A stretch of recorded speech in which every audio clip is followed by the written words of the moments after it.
What's up, Speak For Yourself listeners? It's your boy Shay Sharp, co-host of FS1's Undisputed. I wanted to tell you about my new podcast, Club Shay Shay, where we always do something before two something.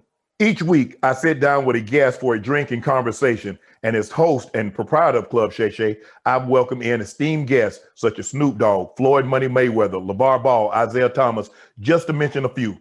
Whether I'm talking to an athlete, a musician, an actor, or a lifelong friend, Club Shay Shay is a place where people share inspiring and motivational stories about their journeys to prominence. The new episode drops every Monday on Apple Podcasts, Spotify, or wherever you get your podcasts. Subscribe to Club Shay Shay now and make sure you never miss a new episode. Now, back to Speak For Yourself. And welcome to Speak For Yourself. I'm Marcel Swally, former NFL player, alongside the Hall of Famer. Pop water or high school? It's not gold. Okay. What is it? It's yellow. It's a gold adjacent. French's?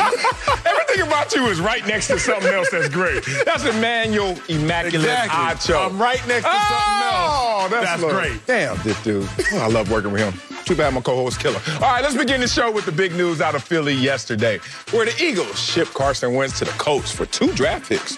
Wentz and former head coach Doug Peterson are both gone, taking their 5 years together and 2017 Super Bowl championship with them. Philly now turns to Jalen Hurts, their 2020 second-round pick, who started 4 games in relief of Wentz last season. So, Hall of Famer, will the Eagles regret trading Carson Wentz? Man, big dog, I deliberated over this one for a while. I think the Eagles absolutely will regret trading Carson Wentz because they're going to see Carson Wentz succeed long before they ever will. I think the Eagles are going to kick back and have a lot of regrets off of this Carson Wentz trade. Number one, they're going to regret hiring Nick Sirianni, at least in the short term. Really? Why? Tell me. Because on paper, Sal, we all said, oh, they hired Nick Sirianni, who coached under Frank Wright, because Nick Sirianni was going to partner with Carson Wentz, $128 million Carson Wentz, and regain the success that Carson Wentz had. Facts. The Nick Sirianni hire didn't make any sense outside of Nick Sirianni's relationship to Frank Wright and Frank Wright's relationship to Carson Wentz. So now that the primary reason that you hired your head coach is no longer present and available, it just makes you curious. It also can make you call for regret. The second reason they're going to regret trading Carson Wentz is because they're going to look around and say, wait a second, now we have to put the keys of our franchise into another question mark. Carson Wentz, obviously, coming off of his last season, he was a question mark. He had 3 consecutive good seasons statistically. Last season, atrocious. So going into this season, question about Carson Wentz's performance.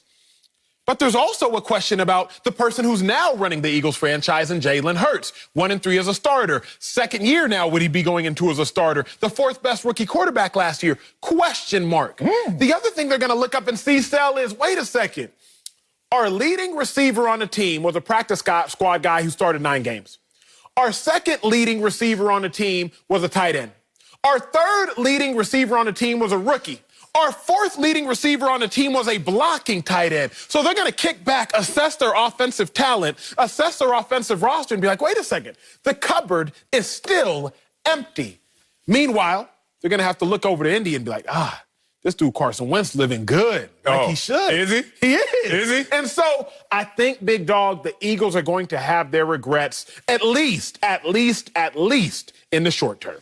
Oh, man. No regrets. No regrets at all. You talking about living good in Indy. Yeah, rent-free, because guess what? You ain't chipping in. They got this big old mansion. What is he, in a pool house? Like Carson Wentz, golly. Y'all asked the question. I'm going to give you the answer. How would the Philadelphia Eagles regret getting rid of Carson Wentz when that's what they truly wanted? Why did they draft at his position in the second round in the first place unless they were already prepared, at least mentally, for this moment? Think about it. Do the Philadelphia Eagles have regrets in terms of paying them all that money? That's a regret. How about regret trying to actually make it work with him and appease him once you realize, man, this dude is trash? Yeah, that's a regret. What about in the battle of trying to figure out what's the right course of action, you lose your head coach, a Super Bowl winning head coach? Because Carson Wentz is not a Super Bowl winning quarterback. He was just on the team wearing a jersey, wearing something like that on the sidelines, but not in the game, on the field in action. What about losing your way? A 7-win team won this division. And you guys couldn't even muster up 7 wins with a franchise quarterback that was costing you $128 million. What about the fact that you lost hope? I don't know if you were here early enough to listen to Eric Mangini talk about this guy has lost the locker room a couple of times. Losing the locker room, not being an inspirer of men. That's what's on Carson Wentz's resume. And let's talk about that resume because right now, goodness, you keep wanting to talk about how good he is in most seasons, and then he just had an atrocious season last year. That's not going to work. Carson Wentz went 11-2 in 2017. Sir? He is 24, 30, and 1 in his other 4 seasons. That's a losing record. So if you want to go season by season, you can try and add it up, but it's still going to come up to an L in terms of Carson Wentz's production. Let's talk about just last year, and then see what you got to say about this. You know that his completion percentage was only better than one person? Drew Lock. What about Jalen Hurts? Huh? You're not counting Jalen Hurts? He doesn't qualify. He didn't have enough reps. Give him time. Oh, 2021 coming. He gonna get them reps. Do you know that his passing yards per attempt was only better than Dwayne Haskins? Excuse me. And Nick Foles. Oh, where'd he go? Do you know that his passer rating was only better than Sam Darnold? Do you know that sacks? He was better than no one. He had the most sacks. How about giveaways? Nobody. He had the most. What about interceptions? Nobody. He had the most. How is that going to be resurrected when he goes to a new place, a new scene, new environment? Tell me, because I don't see it. I'll tell you like this, Sel. Regret isn't predicated upon your experience with the other person. It's predicated upon the success they have after they all depart. Oh. Think about it, big dog. You said this yesterday. I think you said it on the air. You might have said it off. When you got drafted, my dog Marcellus, he finally paid off. Went to Columbia, underdog gets drafted. Your phone rang by a female who wasn't showing you no attention back in high school. Okay. Please. No. I did it before and she didn't like it. She married now. My dog Marcellus was getting no love by this woman in high school, but then all of a sudden he gets drafted. Hello? Hey, Sal. What it do? Hey, Sal. See, clearly she had a regret because you were now coming into a better situation. It's not that y'all's situation wasn't great. It's not that y'all's situation was great. But you were coming into a better situation. So she, the nameless woman, is now having regrets. It's the same thing here. It's not that the Eagles' situation with Wentz was great. It's just that Wentz is about to go into a better situation. What do I mean? 2 Pro Bowlers on his offensive line. He didn't have that last year in Philly. Offensive line continuity. He did not have that last year in Philly. A dominant running back week in, week out. Miles Sanders was great, but didn't produce like Jonathan Taylor. A head coach who he actually gets along with. He didn't have that last year in Philly. So I'm not dealing with Carson Wentz, the Eagles' lack of regret because they didn't have good times. No. Just like this woman who remained nameless and faceless in Marcellus Wiley's life, that regret showed up because you came into a good thing. Carson Wentz is about to come into a good thing. Eagles gonna regret that move, big dog. Oh, man. I like that example, except in this example, I'm the coach. And I ain't got no time for what you talking about, Carson Wentz. I ain't got no time for her when she called me on draft day. I was like, first of all, do you hear that call waiting? Other people calling too. You ain't the only one. So, Philip Rivers, I'm not just kidding. Let me stop. So I'm a little different in that situation, but I love that example. Dog, I have seen this before, and you have seen this before as well. And it wasn't me on draft day with the nameless and the faceless. It was watching RG3, your boy. Watch RG3 on that football field evaporate his career right before our very eyes. Being real, when I watched RG3 get injured and then come back too soon in the playoff game, and then when he went down, I had to look at my football soul and say, man, are you okay? Because you just witnessed the death of a career right in that moment. Why I bring up RG3? Because I think there's a comp. There might be a parallel between RG3 Take me there, and that tremendous year and then just never the same. We keep talking about Carson Wentz and that tremendous year, but really never the same. I can go even further. I can go even more intimate. I can go to my own career. Now, I wasn't a big enough name or big enough face for everyone to take notice of, but bruh, your boy went out there on the back surgery and had 10.5 sacks. Your boy went out there the next year and had 13 sacks with a broken foot. And then everybody was like, oh, they hopped on the wagon. Got my money too. And then all of a sudden people started to say, why only 6 sacks? Why only 3 sacks? Why no sacks? And I had an answer because my football soul had been taken from me from the game. That is so fickle. And this game doesn't promise you anything. No entitlement, brother. And all I'm saying is I'm looking at Carson Wentz in totality, and I'm seeing an anomaly. 2017, I'm not seeing that's who he is in complete record and resume. Be real about this. You look at Carson Wentz, other than the birth certificate, what else is giving you all of this hope and expectations? 1 year. Other than that, you don't see it. Most giveaways when he wasn't even pressure. You keep talking about this offensive line. Listen to this. When not facing pressure, Wentz still had the most giveaways in the league at 12 last year. And the second worst completion percentage. Acho, that means no matter what you do up front, up here, he may be shot. Let me break it down. Let me break it down for you. Let me break it down for y'all. Let me break this whole thing down. Where do I get my hope with Carson Wentz? Where do I get my hope as far as thinking the Eagles are going to regret trading him?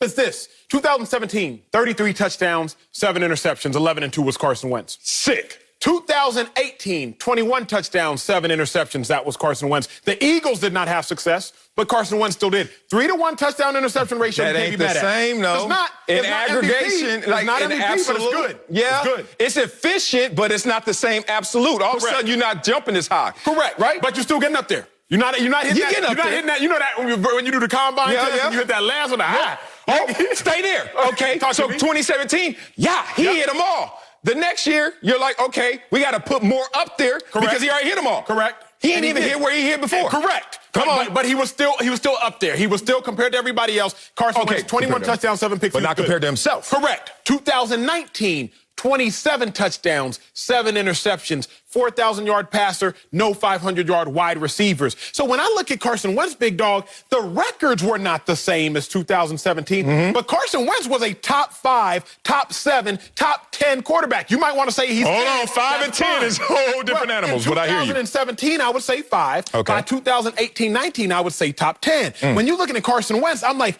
can he get back to that? When the Eagles won the Super Bowl, they didn't have a 1,000-yard receiver. Colts, they ain't got no 1,000-yard receivers. They have a aggregation of good receivers. When the Eagles won the Super Bowl with Carson Wentz, they didn't have a running back with 200 carries. They had an aggregation of running backs. The Colts have one dude as a running back. When the Eagles won the Super Bowl, they had an all-pro center. They had another all-pro offensive lineman. The Colts, they got an all-pro center. They got another all-pro offensive lineman in Quentin Nelson. The Eagles had a defense that could do their job. The Colts got a defense that can do their job. When I'm thinking about can Carson Wentz get back there, when I'm thinking about will the Eagles have regrets, they absolutely will have regrets because they're going to go back and see Carson Wentz for who he can be. Wait a minute. I heard a lot right there, so let's come back at it. Let's start with the offensive line. He had the 16th ranked offensive line in pass blocking last year. How you have the most giveaways and how you have the most sacks? It ain't the line. It's your processor. His RAM, whatever the hell going on in his head is not processing this game accurately like you need to, efficiently.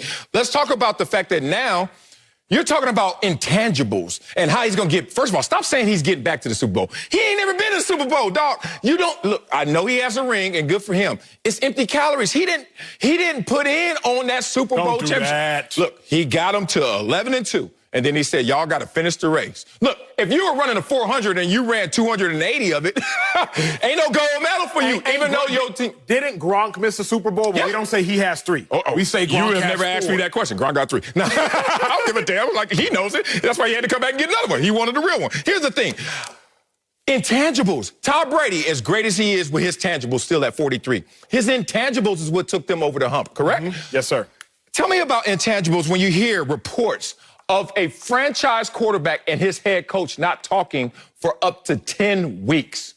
Is that going to lead men? Is that going to do something on top of... It's a report. Hey, on top of the report and reports that he's had locker room division because of him as the catalyst. Now, let's talk about the fact that if you look at him, the evidence is there. I'm going to stop talking numbers. I'm going to go back to the field with you. Please, let's go there. When we were in the locker room, we were before social media. At least you weren't. I was. Yep. We could talk and say anything because we knew it wasn't getting out. We had to protect the space. Oh, my God. You're talking about understanding how to get to the core of an issue. Go into an NFL locker room before social media and before the reporters got in. But the peers are the ones who were the best jury. Like in real life, like in the locker room, we talked about who was good and who wasn't good. We always knew, oh, he next level. He ain't next level. He's sorry. But then you get to the podium and you say what you got to say because we got to protect the space. You lost that because you're in social media.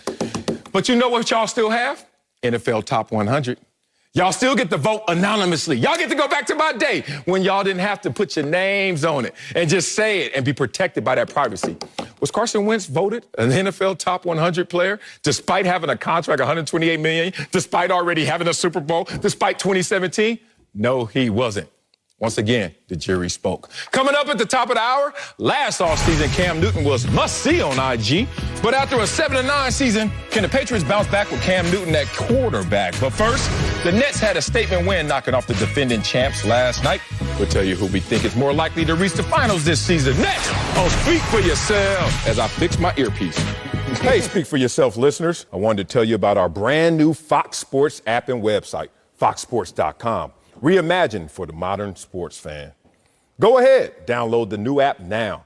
You don't even have to pause this episode. Every day on the new app and website, you'll see the top stories in sports, plus a rich world of written content, videos, social media, and analytics to give you a 360-degree view of the most important stories of the day. Streaming live TV has never been so easy or elegant. Every Fox Sports game, including all pregame and postgame shows, are just one click away. For the extra invested fan, we also go deep with real-time wagering lines, trending prop bets, win probability, and key player projections. So download the new Fox Sports app or visit www.foxsports.com. Welcome back to Speak For Yourself. Let's head to the NBA, where the Nets, even without Kevin Durant, beat the Lakers. Not to even mind, the Lakers ain't have AD either, Marcellus. But they beat the Lakers last night for their 5th straight win. Now, LeBron had a game-high 32, but didn't get much help without AD, like I mentioned, who is still sidelined with the Achilles injury. Both the Nets and the Lakers are holding on to the 2 seed in their respective conferences. So, Marcellus, let's talk this talk. Talk that talk. Hey, who you more confident in reaching the finals? Is it the Nets who you ride with? Let me finish the question. I mean, or the Lakers? Wasting the people's time right there. It's the Nets. You know me, I always look at the path of least resistance. So I have to look at the Eastern Conference versus the Western Conference. Now, when I look at the Nets path, I'm like, being real, it's just easier. Like, there are question marks all throughout the East. Boston. You really believing in Boston like that? How many years we've been believing in Boston? Good Lord. Jason Tatum talking about Corona got him not feeling the same, not breathing the same. Milwaukee, here we go again. Oh, I'm sorry, I'm going to do this to your Nigerian brother, Greek freak, but ain't nobody believing in that. You're going to have to prove it, brother. I'm tired of hearing about it. Philadelphia, oh, God. Is Embiid even going to be there at the end? Ben Simmons, are they going to work together? Like, how's it going to mesh in terms of championship chemistry? Miami and Toronto, meh this year, not looking the same. So if you look at the Eastern Conference, 520 win percentage when you take out the Brooklyn Nets. Let's look at the Western Conference, 641 win percentage when you take out the Lakers. It's murderer's row out here in the West, as LeBron knew when he became a Laker. But also the Nets, even when they have to face the good teams, they have the best record in the NBA versus teams above 500. And the only loss to a team above 500 this season was against the 76ers. I remind y'all, KD and Kyrie didn't play in that game. So it's just path of least resistance. Okay, it's the Eastern Conference. And then if you want to talk about the Voltron in terms of the firepower that they have, KD, Kyrie, James Harden, I'm going to leave this to you because maybe you can take me somewhere else. But, boy, I've been betting on this team since I saw them join together, and nothing has discouraged me from that. Sel, I didn't realize it, but I guess for Freudian coincidence, maybe I'm in my Lakers gold, if you shall, because I think the Lakers have a better chance of reaching the finals. And you asked me to take you somewhere. You mentioned KD. You mentioned Kyrie. You mentioned Harden. Well, let me tell you about history in the NBA and why I think the Lakers got a better chance of making it to the finals. Can we go to the big board? Let's go to the big board. It's time to go to the big board because I'm going to take y'all on a history lesson, but this blew my mind, and I try to educate, I try to entertain, so it's time. Now, who is the coach for the Nets. The coach for the Nets is a man by the name of Steve Nash. Remember Steve Nash, two-time NBA MVP. Well, during his most permeable years, he also had a great offense. 2004-2005, his first MVP year. Offense ranked first, but defense, they ranked 18th. So they lost in the conference finals to the Spurs because the Spurs had the 8th best offense. However, the Spurs had the first best defense. Y'all pay attention to how defense beats offense when it matters. 2005-06, Steve Nash, MVP again, baby. First offense, they was doing their thing, but defensively 16th, they lost conference finals to the Mavericks. Mavs, second best offense, 9th best defense, because Mavs did both better. Okay, let's talk about the Nets star player they just acquired, James Harden. You remember Harden is a beast on offense now. Rockets, 2016-17, second best offense, but defense was no good at 18th. They lost conference semis to the Spurs because the Spurs had the 9th best offense. However, they had the first best defense. Now, why does this matter? Because you're talking about two of the most integral pieces in this picture. Head coach Steve Nash, star player James Harden. When you look at the bigger picture, you see them pretty faces. Y'all know they can put up points. Right now, they first in the NBA in offense, but they're 25th in defense. So that makes me wonder if they're on track to currently have to play the Knicks, who have the 3rd best defense, on track in the playoffs to currently have to play the Bucks, 2nd best offense and 13th best defense, on track to have to play the 76ers, currently have the 6th best defense. If history repeats itself, I would be concerned. Not saying it won't happen, but I'm at least concerned about the Nets making it all the way to the NBA Finals. But let's bring in an NBA analyst who might have a difference of opinion. Slick Rick, talk to me, big dog. You just saw me try to break down a little bit of history. You've been studying the game for a long time. Who has a better chance of making it to the NBA Finals? Is it the Lakers or the Nets? I'm going to go with the Lakers, Acho, while the Acho bus makes its way to its next stop back at the desk. And it's simply because, while I appreciate all the work both of you did on the history, I must have been the only guy on the show to actually read the question, which is, what was proved last night? And last night, first of all, the Lakers have nothing to prove. They weren't at full strength. They were missing 2 of their starters. Slick Rick, so and we know what the Lakers are capable of. Abort. You're on the wrong question, trying to clown us. First of all, don't you ever do that. This Black History Month. Don't be trying to clown us. What? Second of all, read the question. Is more confident in Nets or Lakers reaching finals? You ahead of yourself. Yeah, you ahead of yourself. Based on last night is what I was told. Based on last night. And what I saw last night was that the Nets' best lineup is a small lineup. They decided that Jeff Green versus Marc Gasol was their best lineup. And based on last night, I'm going to go with the idea that they believe that they can play small ball. Now, why is that a problem when it comes to the Eastern Conference? Because there's one team that they just played not too long ago that plays big ball and does it effectively. Now, small ball may have worked against the Lakers last night with Marc Gasol and Montrezl Harrell. If they proved anything, it's that the additions for the Lakers, they missed Dwight Howard. They missed JaVale McGee. They can't play big ball the way they did last year. But the Philadelphia 76ers can. And I dare say Jeff Green's not going to have the same impact on Joel Embiid that he had on Marc Gasol. So if I'm just looking at the prism of last night and how the Nets expect their best team to play, it's a way in which is going to cause problems for them in terms of getting past the Philadelphia 76ers. Now, maybe there's a chance that they don't meet. Somebody knocks off the 76ers. But that's the one team and the one situation that I look at and say the Nets don't have an answer for that. As for the Lakers, they proved it last year. The West is no tougher now than it was last year. They proved that they can answer every question. I'm going to assume that they can until they prove otherwise. You talk about answering every question. I am going to answer this question. My mama used to always say, boy, you are a literalist. I mean, what? First of all, I was like, would you call me liberal? And she was, no, literalist. Everything that comes out of your mouth, I'm listening to. Like, I'm up here, I'm not trying to build a brand. I'm just answering questions. And people are like, Marcellus, one day you over here, one day you over here. I was like, yeah, because the questions were different, dummy. So here's the thing. This question asked me where my confidence lies. It's not with the Lakers, y'all. It's with the Brooklyn Nets. Look at the Lakers and their record against teams above 500, the good teams. 4-7? Wait a minute. You trying to tell me that the Wizards, the Grizzlies, the Kings, and the Knicks all have a better record against teams above 500 than your Los Angeles Lakers. You mean the Lakers that are ranked 17th in points per game this year. You mean the Lakers that are 19th in three-point percentage. And if y'all looked at LeBron James in the three-point line at the beginning of the season, amazing, 41%. The last 6 games, LeBron, what you doing? 21%. Okay. What about in terms of turnovers per game? 25th in the NBA. I know we're having an age-old argument, offense versus defense. The number one offense faced the number one defense last night, even though last night the Lakers were missing a star and a tremendous player, and the Brooklyn Nets were missing a superstar. But I didn't get a ton from last night. We'll talk about that later. Slick Rick. But from all-encompassing, looking at these two teams, rolled ahead, how they're playing, and I ain't even mentioned Anthony Davis ain't in the lineup, y'all. And y'all know that LeBron James, since he's been with Anthony Davis, 78 and 25.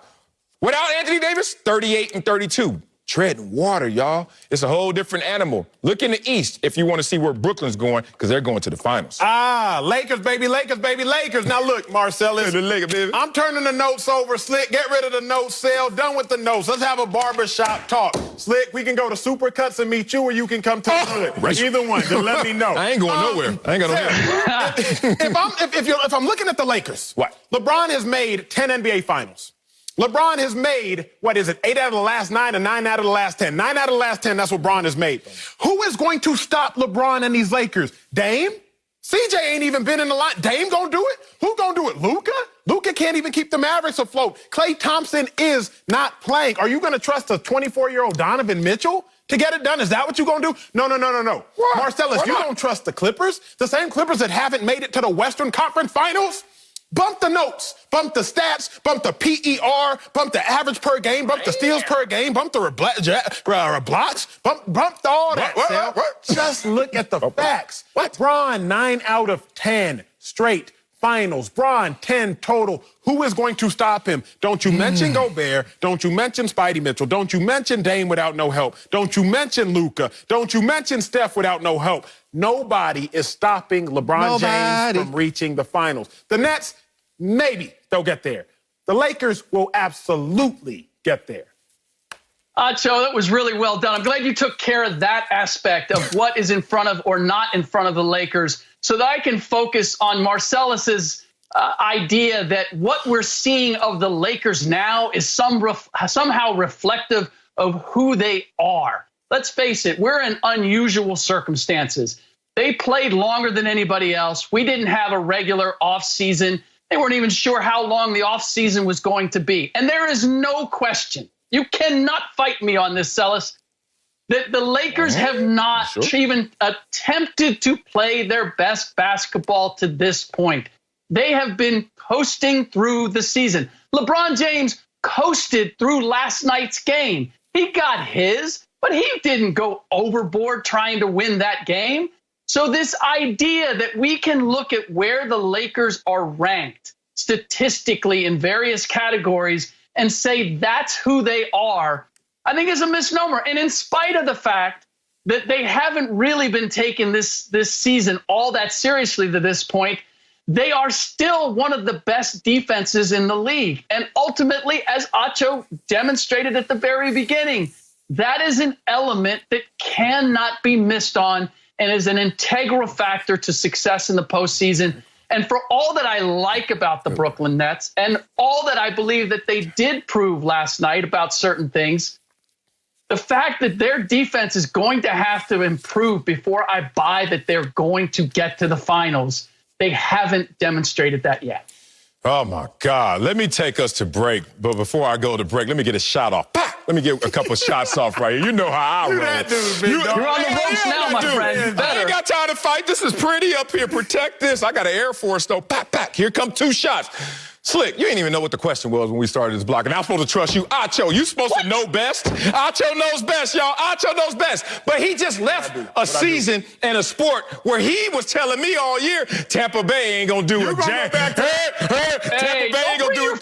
football conversation into our NBA conversation. That's a whole different animal. Y'all making my point. If he doesn't even know what he's supposed to know best, I'm supposed to trust him in basketball what now? Sale tried to do, Sale, you used the poor lawyer example. You tried to come in here and say, Emmanuel Acho stole candy back when he was 5 years old, so he's guilty, Your Honor. That's not how this works in the court. Speak for yourself, because I done already spoke for myself. Wow, I ain't know 2 weeks ago you were only 5. Coming up, Carson Wentz gets to reunite with his former offensive coordinator, Frank Reich. Boy, you are funny, you Hall of Famer. We'll see what Carson Wentz is going to do in Indy. I can't even get it out. That's next. Speak for yourself. Poor lawyers do that. Hey, Speak for Yourself listeners. It's Charlotte Wilder here to tell you about my new podcast with Mark Titus called the People's Sports Podcast. It comes out every Thursday, and Mark and I take one of the big stories of the week, and then we go off on tangents you never saw coming. This might mean that we start talking about the Dodgers winning the World Series and end up wondering if Knicks fans deserve happiness. Or begin with LeBron's greatness and end up drafting our ultimate beer league softball team made up of old athletes. Whatever it is, the only rule of the show is that it has to be fun and funny, because these days we can all use as many laughs as we can get. So check it out wherever you get your podcasts and come down weird sports rabbit holes with us. We can't wait to have you. Now, back to Speak for Yourself. Sunday on Fox, the NASCAR Cup Series returns to Daytona as Chase Elliott looks to defend his win at the 14-turn road course. All the action starts Sunday at 3 Eastern on Fox and the Fox Sports app. And speaking of Daytona, Fox Bet, Super 6, and Clint Boyer are giving away more free cash this weekend.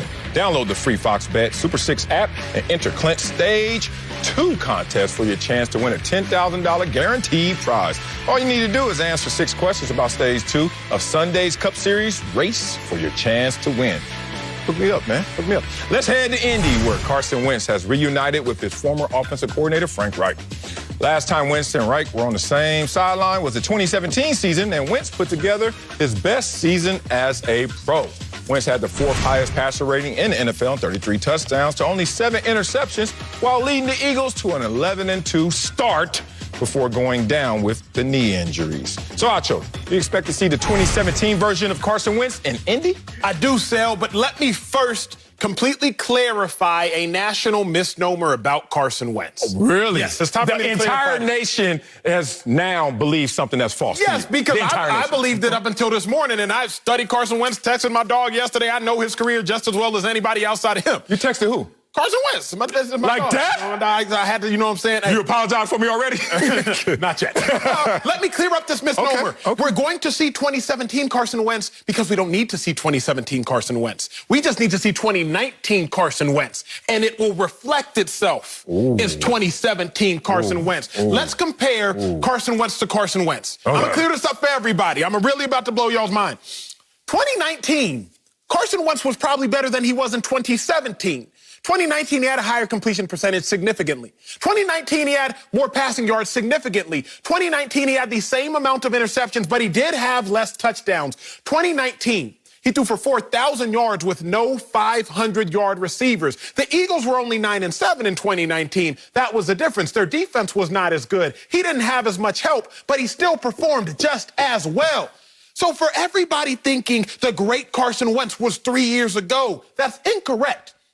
The great Carson Wentz was just last year. 2019, he was actually individually better than he was in 2017. The team collectively was not as good. And when the team collectively is not as good, he as a quarterback in the face of that team gets more blame. So do we expect to see 2017 Carson Wentz? We don't need to. I need to see 2019 Carson Wentz on a better team, because that better team will have a better record. And then we gonna sit up here saying, oh my God, Carson Wentz is back.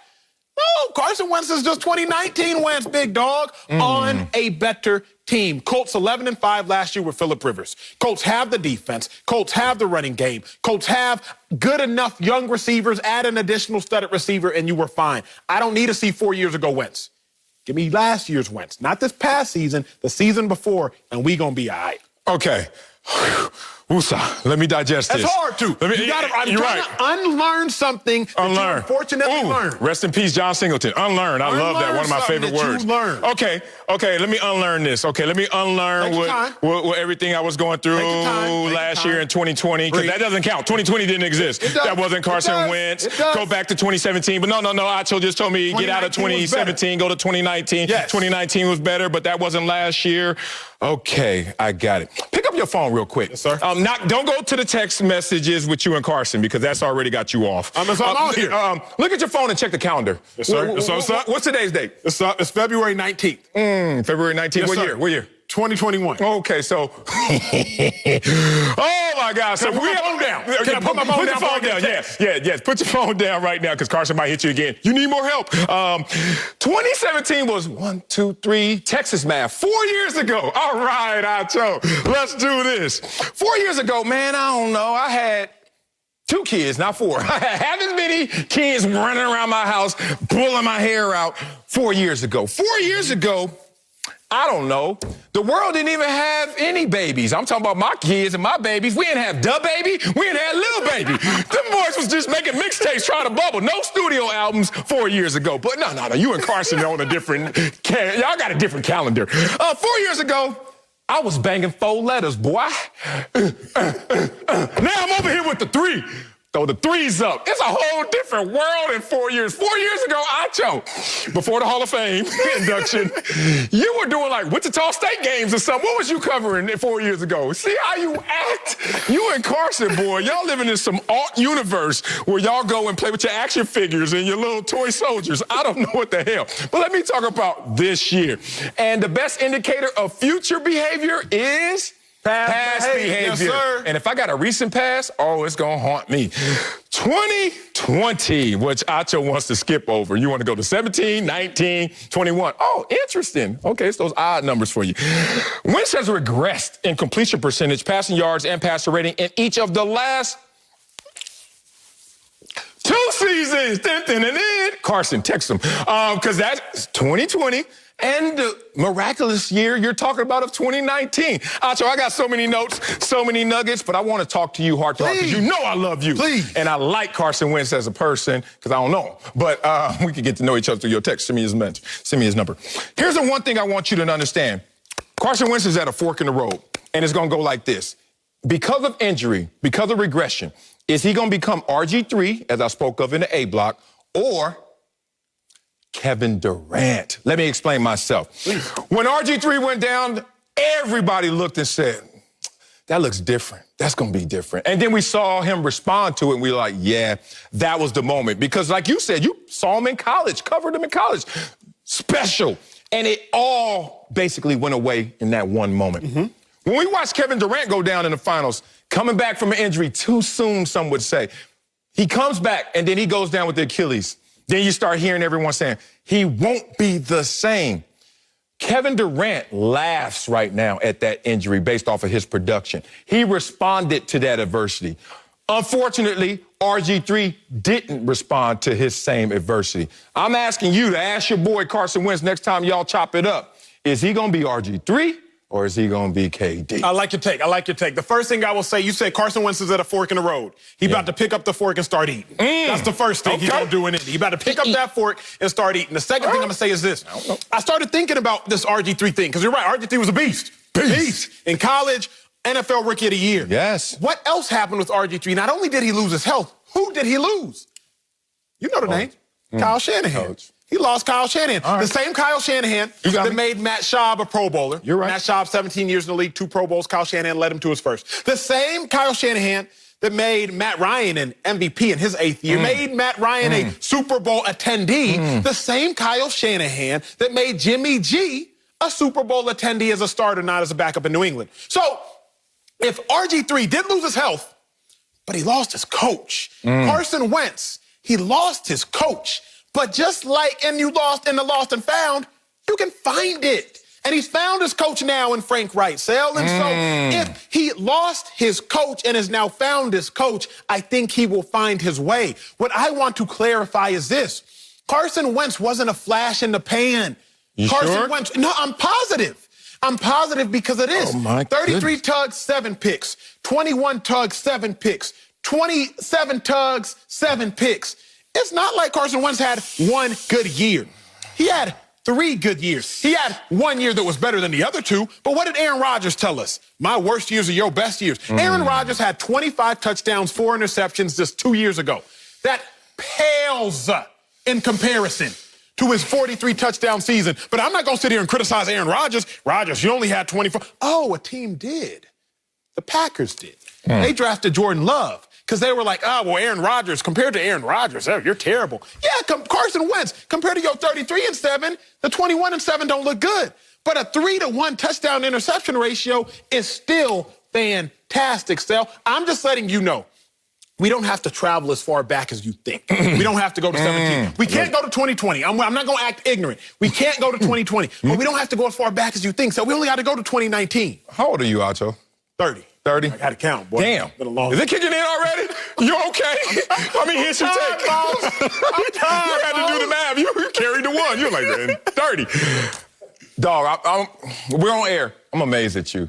At 30, I was a mess. I couldn't put 2 words together like you do and make it make sense. Like you are 30, you are so far ahead of anybody I know at 30 doing this. I hope you pass me by, which you probably already done, but you pass me by when you're 46. But I am 46, so every time I talk, history comes out. Experience comes out. Sometimes wisdom comes out. I just know too much to sit there and let this 30-year-old amazing wordsmith convince me of everything and just look when he wants me to look. Look where he wants me to go. Oh, my God. Carson Wentz, since I talked about his regression the last 2 years in completion percentage, passing yards, and passer rating, I have to go to other guys. Remember, I told you about Eli Manning who did that. And then he never had winning seasons after that. 2011, 2013. Jeff Garcia did it, 2000 through 2002. Never had another 8-win season. But let's go deeper than that. Are you an outcast? Since 2010, Carson Wentz, one of 9 quarterbacks to complete fewer than 60% of his passes and throw 15 or more interceptions at least his 5th year in the league. There are case examples? Okay, here are the comps. Tell me if you love, I'm not talking about love these quarterbacks. Cam Newton. Look at your face. You tell me every day, Cam Newton's done. I disagree. Ryan Fitzpatrick, franchise quarterback? Stop playing. Brock Osweiler, where he at? Where he at, though? Matthew Stafford, we'll see. We'll see where Matthew Stafford is. I don't know. Joe Flacco, where he at? Where he at, though? Eli Manning. Rex Grossman and Donovan McNabb. Here's the kicker. None of the other quarterbacks, none that had a winning record after that point. All I'm saying is tell me why he's going to be different. Just because he's with Frank Reich, you can live in Frank Reich's house. You could be his roommate. You could be his buddy. You could be his golf partner. But on that field, you're on your own. Let me ask you something. Something so we can now discuss so that you can educate me along with everybody else. Okay. You would say your experience is your expertise. Definitely.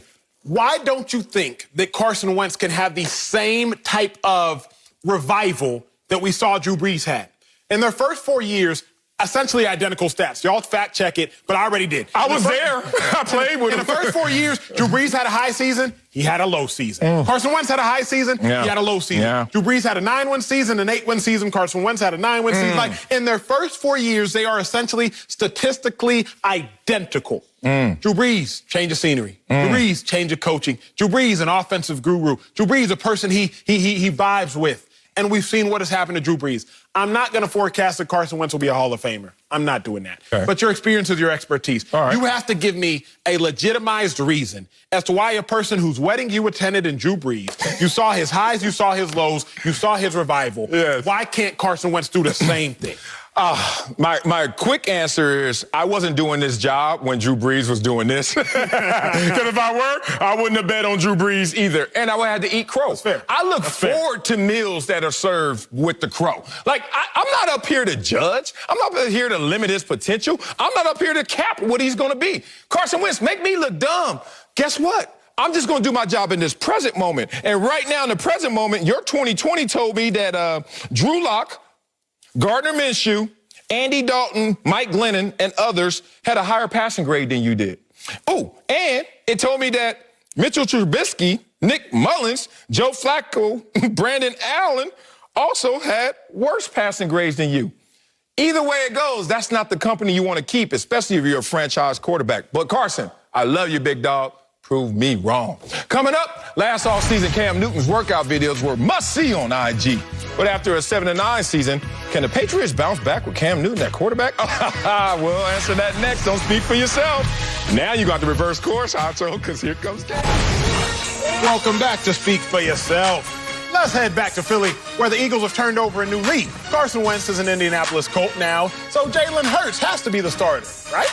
Not so fast. According to reports, Philly plans to bring in competition for Hurts and won't automatically give the second-year quarterback the starting job. So, Marcellus, let's talk about Jalen Hurts about to be a second-year quarterback. Should he have to compete for that starting job? No, he shouldn't have to compete. And I understand when people say, what? Look, I understand that in the NFL, in an implied sense, because there is a depth chart, everyone's competing. You mess up enough, I don't care who you are, Carson Wentz, you're going to get replaced. I'm talking about in an overt sense, like when you're on the fence, when you're on the bubble. No, he shouldn't be in that position. He needs to have the job security you need when you're a starting quarterback. What does that mean? Literally, that means when I throw my first interception, I don't want to have to look over my back. I don't want to see coach starting to whisper on the headset because I need my mulligans as I'm now a second-year starter. But really, it's only going to be my fourth start. He started the fourth game, so fifth start. You can't give this guy that short a leash. So when you bring in someone and say, we have a competition, and through my NFL years, there was my first 3 years, there was no competition. Marcellus, you're not starting. Bruce Smith is here, and Phil Hansen is here. You are in rotation. My fourth year through like my seventh year, I was not in competition. Marcellus is starting no matter what he does. And it's interesting, I have a quick story about that. I had my back surgery, first 7 games in Buffalo, 1 sack. They looking at me, But I finished the season with 10.5. But the point is, when you don't have job security, after 7 games, 1 sack, I would have been yanked. If Jalen Hurts was in that same position, yanked. And you would never saw the fruits of that belief and that labor. So I'm looking at Jalen Hurts in this situation saying, what'd you do all this for if he's not going to be your damn quarterback? You fired your coach, you traded away your franchise quarterback, and now you're doing it just to see if you believe in Jalen Hurts? If you didn't believe in Jalen Hurts from day one, you wouldn't have even went through all of these steps. So, yeah, he's your quarterback, and you need to make sure you believe in him. You have so much good in there. I will say he should have to compete. Jalen Hurts should have to, but he shouldn't. We say the same thing. We say the same thing. Yeah, I feel he you. should have to compete because in the NFL, you got to earn the right to be a starter. Yeah. Last year's quarterbacks that were rookies, Justin Herbert, right? After Tyrod Taylor gets that weird injury that was caused by the doctor, lung puncture, whatever the case may be, Justin Herbert had to earn the right to maintain being a starter. Okay. Joe Burrow, #1 overall draft pick, earned the right to be a starter. Tua didn't necessarily earn that right. That's why Tua and Fitzpatrick, back and forth. You're starting, you're not starting. You're starting, you're getting yanked. You don't start the season. Jalen Hurts hasn't yet earned the right to proclaim himself as a starting quarterback in the NFL, so. And that's no longer opinions. This is just real, right? Okay. Jalen Hurts, 1-3 as a starter. Jalen Hurts, 52% completion percentage. Jalen Hurts, 77 passer rating. Let me put this in context and perspective for you all. In the NFL, the average completion percentage was 65%. Jalen Hurts was 52%. In the NFL, the average passer rating was 93 points. Jalen Hurts was 77 points. So if Jalen Hurts was as good to the average as he was bad to the average, he would have had a historically great 4-game run. Like if Jalen Hurts was 13 percentage points above the median as opposed to being below the median, he would have set an NFL record for a completion percentage. If Jalen Hurts was 13 points above the median, as opposed to being 13 points below the median, the only quarterbacks better than Jalen Hurts last year would have been Aaron Rodgers and Deshaun Watson. So I'm just giving you all context of how statistically bad he was. Not how bad he was, how statistically bad he was. Because if you saw the Saints game, you saw a whole lot of promise. You saw spark, but you never saw fire. I'm not condemning Jalen Hurts saying he can't become that. But what I'm saying is don't give him something that he hasn't yet earned. Uh-oh, Acho. Nobody coming in to save you? Okay, just me and you. Just me and you. I used to love that song. Shout out to Tony. Here we go, Acho. You told me you don't have anything historically great to see in Jalen Hurts in those 4 games. Oh, Acho, I disagree with you, my brother. Listen to this. Of quarterbacks that made 4+ starts and accounted for as many yards as a rookie, you only have 2 in history. 2. Deshaun Watson and Justin Herbert. You know who Jalen Hurts outpaced? Cam Newton and Andrew Luck in their rookie years. Oh, did they earn the right to come back as a second-year player? Yeah, they did. But if you look at yards per game, Jalen Hurts was better than both of those guys. And only Deshaun Watson and Justin Herbert have beaten them in history. Okay, you don't want to go there? I do. Let's go here. When you talk about how the offense just looked, we had 12 games with you, Carson Wentz, 3+ games with you, Jalen Hurts. We improved in points per game. We improved in yards per game by a mile, and we improved in our rushing attack. But you don't want to go there? Okay. Let's talk about Lamar Jackson. You know I love me some Lamar Jackson. Even though I'm objective about him, I still love him. Let's talk about Lamar Jackson's first 3 career starts versus Jalen Hurts. Wonder who had more passing yards per game. The unanimous MVP or Jalen Hurts? Jalen Hurts. Ding, ding, ding, ding. What about touchdown-interception ratio? Who was better? Unanimous MVP or Jalen Hurts? Jalen Hurts. Ding, ding, ding, ding. What about passer rating? Lamar Jackson or Jalen Hurts? Jalen Hurts. Hey, man, I don't know what you're looking at for metrics, completion percentage, but, man, look, it's been 3+ games, and he showed you that kind of spark. You got to believe in it, especially when he has had an opportunity to show a Cam Newton, a Andrew Luck, and even a Lamar Jackson. He had better numbers than those guys. The problem with that is, one, you're disregarding a situation. I agree. You're disregarding a situation. But that's fine. Let's just talk real. Okay. Real talk. You've been in the locker room. I've been in the locker room. If I'm in the Eagles locker room, I'm looking at Jalen Hurts like, wait a second, Coach, you're not even going to challenge him? That's real. Right? If competition breeds excellence, not only in locker rooms but in life, I'm like, you're not even going to challenge this man? Is it not a challenge that he already went and got your franchise quarterback traded? Like, be real.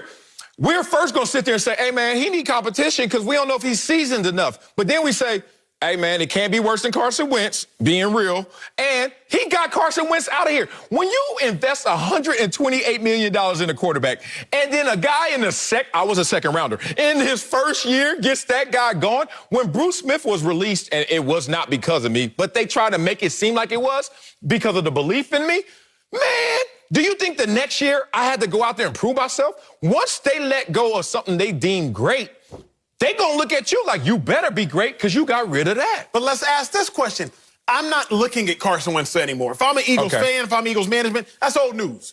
I'm saying, is Jalen Hurts done enough for me to put my full confidence in him? That's the question. Tough. And I don't think he has. And again, I like Jalen Hurts as a person. I love his representation. I love his squad. But I'm looking at Jalen Hurts and I'm just like, you haven't done enough. You want me to put my full, uninhibited faith, trust in 52% completion percentage? You want me to put my full, uninhibited faith, trust in a 77 passer rating? You want me to put my full, uninhibited faith and trust in a 1-3 record as a starter? I personally couldn't do it, but Eagles management, maybe y'all can. Coming up, going back to the hoops, the Nets beat the Lakers last night. We'll tell you what Brooklyn proved with that win. That's next. Speak for yourself. Hoops. There it is. Hoops. Welcome back. Let's return to the NBA and the potential finals preview we watched last night. Go Clippers. The Nets beat the Lakers 109-98, but the game looked a little different with Brooklyn missing Kevin Durant and LA playing without Anthony Davis. LeBron led the Lakers with 32 points, but 5 Nets scored in double figures, led by James Harden's 23-point double-double. Let's bring back Slick Rick DeBuker and apologize to Slick Rick DeBuker because he was not only right before, but maybe right now. Appreciate you, big dog. But let's start with you, Acho.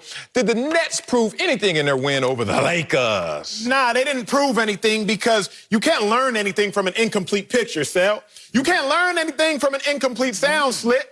If I'm listening to a track a cappella, my homeboy invites me to the booth and he starts laying down his verses, but I don't hear the beat behind it, then I don't really know if the track is going to bang or not. Like, yeah, the verses might hit, but the beat might be off. If Marcellus ever invites me to his house, like a decent friend would. Just ever say, hey, Acho, come over for dinner. You know, me and the wife gonna cook for you. If that would ever happen. Her cook? And no. If that would ever happen, Slit, and I was to walk in and all the furniture ain't there, don't ask me about the house decor. Because the picture is incomplete. So if I'm watching the game when the Nets don't have KD, if I'm watching the game when the Lakers don't have AD, don't ask me what I learned. I ain't learned nothing because the picture is incomplete. Let me see a complete picture, a full track. Let me don't just hear the track a cappella. Let me hear the entirety of the sound. Let me walk into Marcellus's house and see all the furniture. Then ask me to evaluate. But y'all asking me to evaluate an incomplete picture, can't do it,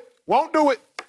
Yes, you can learn something. You're suggesting, Acho, that the regular season essentially doesn't mean a whole lot because there are always variables, right? There are always variables. There are always guys missing. So the suggestion would be, well, it's not the playoffs. It's not full force. So there's nothing to be learned. And I believe that in any situation, you going to Wiley's house and you go inside, I don't care if there's not furniture. You still get to know, like, what does it smell like? What are they thinking for dinner? How do they behave with the kids? Like, there's plenty to still be learned. And that's the same here. The number one thing, I think there are two things that we can take away from last night's game. And number one is they are not the least bit intimidated by LeBron James. And understandably so, because Kyrie's played with him. And James Harden isn't intimidated by anyone.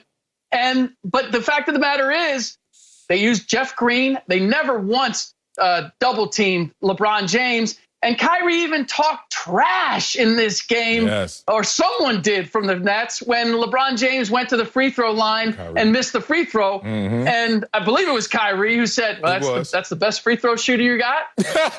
Normally, you don't do that with LeBron James. No one does that with LeBron James. And yet the Nets did, and they got away with it. Man, I love Slick's take so much that I want to say I learned something, but I didn't learn anything. And that doesn't mean I'm ignorant. It just means I already knew that the Nets were coming out the East. Like, what the hell are we talking about here? And I knew that the Lakers, being the champions, were going to certainly be contenders this year. So I already have them booked in the conference finals against, hopefully, my Clippers, but it could be another team. But the Lakers going to be there. So what did I learn yesterday? Not a ton. Just like Acho, you got to understand, you look at a situation, you talk about, hey, I'll go to the booth and my boy laying down tracks and I need to hear more of the song. Well, if he gives you 14 of the 16 tracks, like layers of the song, you kind of know what the song gonna sound like. Like, you don't need that. That's the only thing missing right there in this situation. Look at the Brooklyn Nets and what they're doing historically. Why I'm not really learning anything from this team. Because this team is shooting over 50% from the field. And over the last 10 years, only 2 teams did that. And I wonder who those teams were. Miami Heat, when they lost the NBA Finals, but that was with LeBron and them boys. And the Golden State Warriors when they won the NBA Finals in 2017, 2018. That's it. So they're on the path to the finals. And if you look at last night's game, the only thing you can understand and really say that you learned is that Kyrie Irving is looking at LeBron like, oh, I'm coming for you. And he's not by himself. Kevin Durant is going to be sitting there saying the same thing. I'm the number 2 player in the world or whatever you're thinking. Like, these guys are extra motivated to prove something not only to the NBA, to the Lakers, but to the king himself. It's cute. It's cute. Kyrie was like, I'm going to go get some big, bad other guys to take down LeBron. KD, yeah, I'm going to go get some too. That's cute, guys. LeBron didn't do that with Anthony Davis? We didn't learn nothing, bro. Like, we didn't learn anything. We know that the Nets are incredibly talented. We know that. Offensively, incredibly talented. But the questions we have about the Nets are this. How are they going to be when they have to face adversity? How are they going to be when all 3 of them play together, and who needs to take the last shot? Who needs to take the most important shot? What's going to happen when KD gets hot and Kyrie, you only score points in the teams for 3, 4, 5, 6 straight games? Like, I want to learn something in crunch time. What they say, even in football, Sal, you learn more when you lose than when you win. You learn more in adversity. The Nets aren't going to teach us anything playing a Lakers team that's down their second best player. Listen to what Kyrie said post-game. A whole entire healthy Lakers team. That's what we really wanted. I know everybody wants that. I'm looking forward to that challenge down the road. Even Kyrie was like, yeah, this ain't really mean nothing. Like, we really wanted a healthy Lakers team. Because Kyrie ain't even learned nothing slick. He ain't learned nothing from that. Look, what I learned is that if this comes down to a small ball finals, and yes, this may sound like it's contradicting my earlier statement, which is that I'm not convinced that the Nets can necessarily get there playing small ball. But let's say that they do. What I saw last night, and Acho, we're extrapolating here. You're right. It's an incomplete picture, but you're talking about what ifs. What if it doesn't work out when they play together? Okay, that's suggesting one direction based on something that we haven't seen yet. What I've seen is that that they are capable, with James Harden being unselfish, and KD being happy that there are games where Kyrie's going to take more shots. But more important, the style of play that they played last night, even without KD, to me was an indicator that if they play fast and they play small, they're capable of knocking off the Lakers. Because what the Lakers did is essentially play a bigger style with LeBron James. They were trading 2s for 3s. LeBron James was killing it with that step-back turnaround. But it's only 2, and it takes them a while to get into that. Meanwhile, the Nets are running up and down and firing 3s, not just from KD or from Kyrie and James, but Joe Harris and all kinds of guys were getting into the mix. It's the first time I've looked at this situation and these two teams and said, you know what? Maybe this season is going to be different, like the bubble was different. You know, we looked at the bubble and we thought, well, the experience and all of that is going to play itself out, and that's going to be the determining factor. And then we get the young, up-and-coming Miami Heat, and they end up in the finals. Maybe, just maybe, this is one of those situations where, because defense to this point has not been emphasized, and look, we're almost to the All-Star game, and defenses still haven't improved. Maybe defenses aren't going to quite have the same impact. Maybe it is going to be a 3-point shooting contest. And if it comes down to that and playing fast, then I see for the first time what I saw last night was an indicator that the Nets just may be capable of beating the Lakers if it comes down to a small ball finals. Man, finally y'all show up to the club. I've been in here partying on my 5th bottle. Man, table full, and then here you go texting me. Hey, man, they won't let me in. I'm like, damn, I told y'all the Nets were going to be in there all day long. Each of the last 8 teams to lead the league in field goal percentage have reached the NBA Finals. Guess who's leading the league in field goal percentage? And if you lead the league in field goal percentage and the #1 scorer in offense, oh, my God, you're either the Golden State Warriors that won the finals, the other Golden State Warriors that won the finals, or the Golden State Warriors that lost the finals, or the other Golden State Warriors that won the finals. Man, they are in beautiful company. Come to my table. Y'all gonna enjoy yourselves. Coming up, there's been a lot of talk about Deshaun Watson leaving Houston, but not a lot of movement. We'll tell you if Deshaun should be frustrated by Carson Wentz's swift exit from Philly. That's next on Speak For Yourself. Let me get to it, let me cognac. Welcome back to Speak For Yourself. In the aftermath of Carson Wentz being traded to the Colts, the Texans star quarterback Deshaun Watson remains in a stalemate. Now, it's no secret Watson wants out of Houston, and his personal coach, Quincy Avery, didn't exactly quiet the noise, posting this question on Twitter.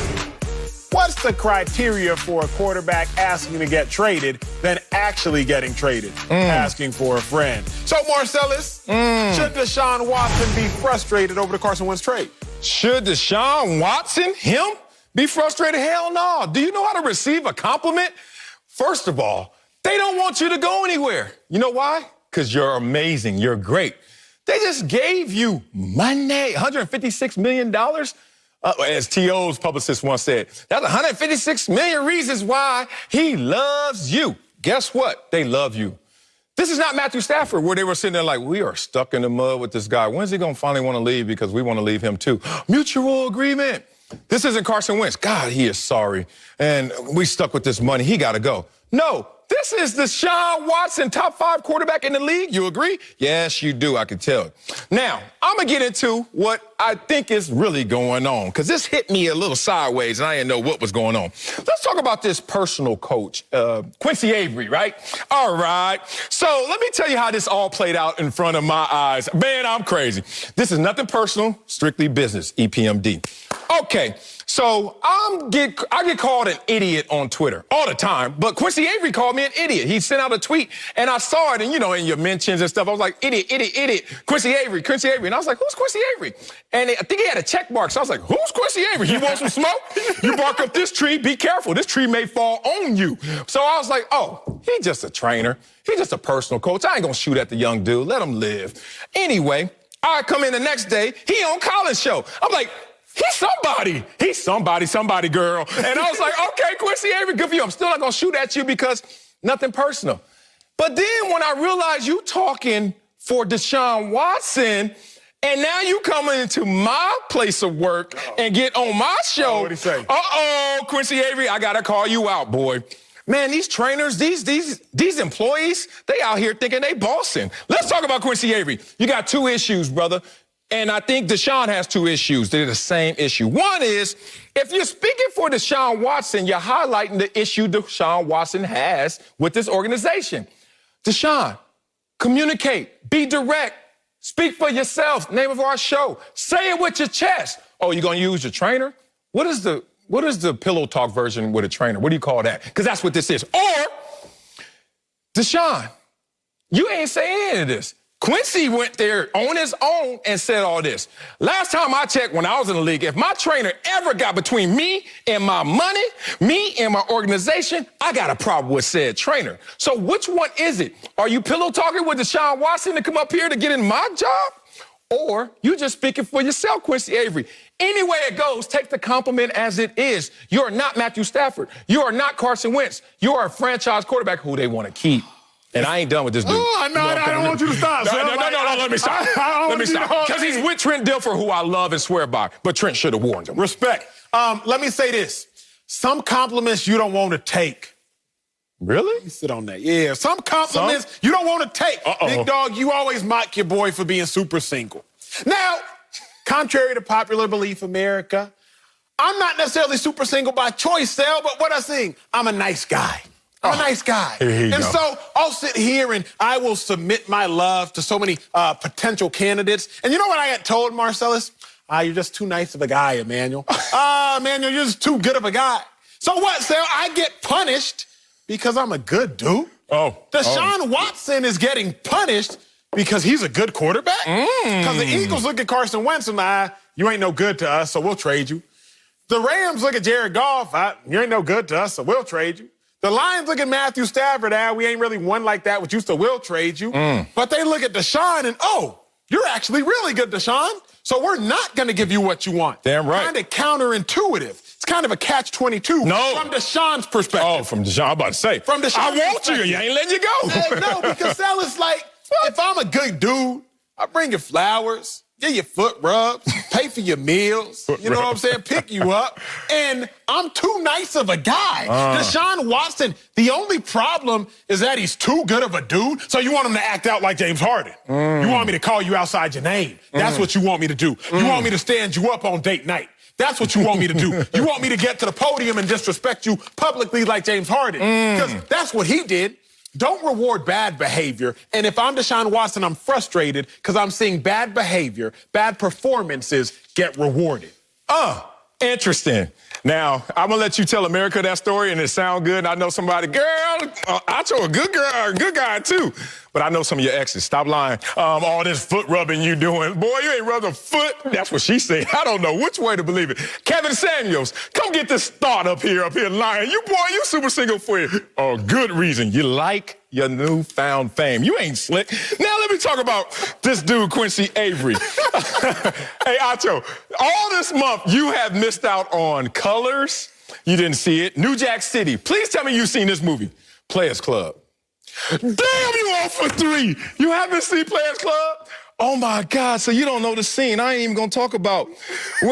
I was reading books. When Jamie Foxx was the DJ, and Bernie Mac told him, he said, man, look. Ray. All you do is spin records. All you do is DJ and spin records. What do you think he is, Kid Capri? Quincy Avery, all you do is train, bruh. What you think you are? You think you're one of these gurus like the big dogs, George Whitfield? Ooh, don't let me snipe on this boy. Steve Clarkson, who you think you are? You over there feeding Deshaun Watson some victimhood. Oh, man, and Acho, you know me, I'm from the hood and I lived in a few different hoods, but I ain't never lived in victimhood. I'm not going to tell a guy, hey, man, you know what?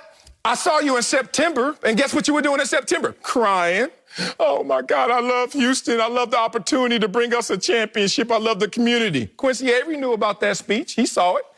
And then in September, he was saying that while Bill O'Brien was sitting there doing this.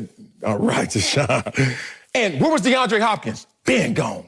So you signed on to this futility. Why'd you sign on to this? And now, why are you doing a 180? And he's not stuck there because he's a nice guy. Who's saying that acting out is going to get you your way anyway?